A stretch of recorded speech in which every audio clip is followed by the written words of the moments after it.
यूहन्ना 20 अध्याय। सप्ताह के पहले दिन मरियम मगदलीनी भोर को अंधेरा रहते ही कब्र पर आई और पत्थर को कब्र से हटा हुआ देखा।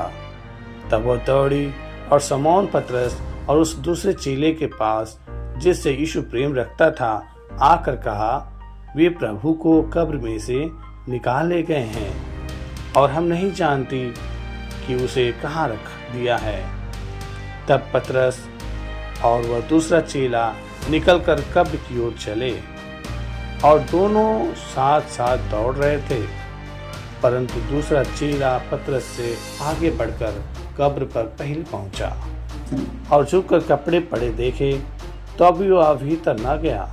तब शमौन पतरस उसके पीछे पीछे पहुंचा और कब्र के भीतर गया और कपड़े पड़े देखे, और वह अंगोछा जो उसके सिर से बंधा हुआ था कपड़ों के साथ पड़ा हुआ नहीं, परंतु अलग एक जगह लपेटा हुआ देखा।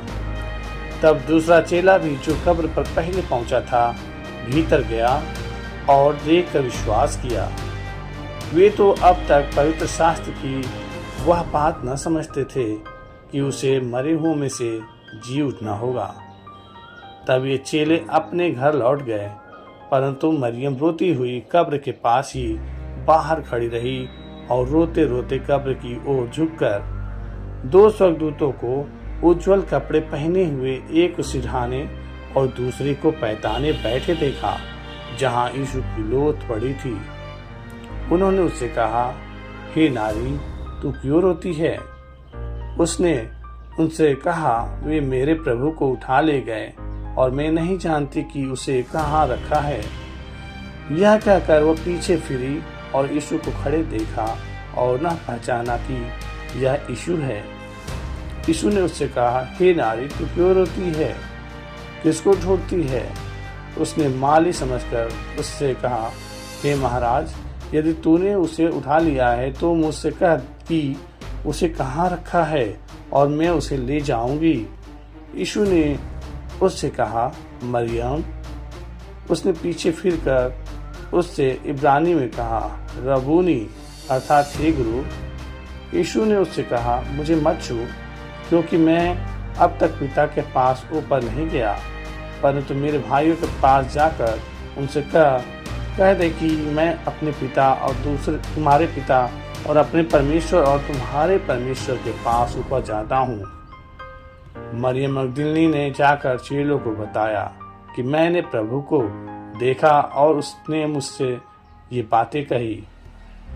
उस दिन जो सप्ताह का पहला दिन था, संध्या के समय, जब वहां के द्वार जहां चेले थे यहूदियों के डर के मारे बंद थे, तब यीशु आया और बीच में खड़ा होकर उनसे कहा, तुम्हें शांति मिले।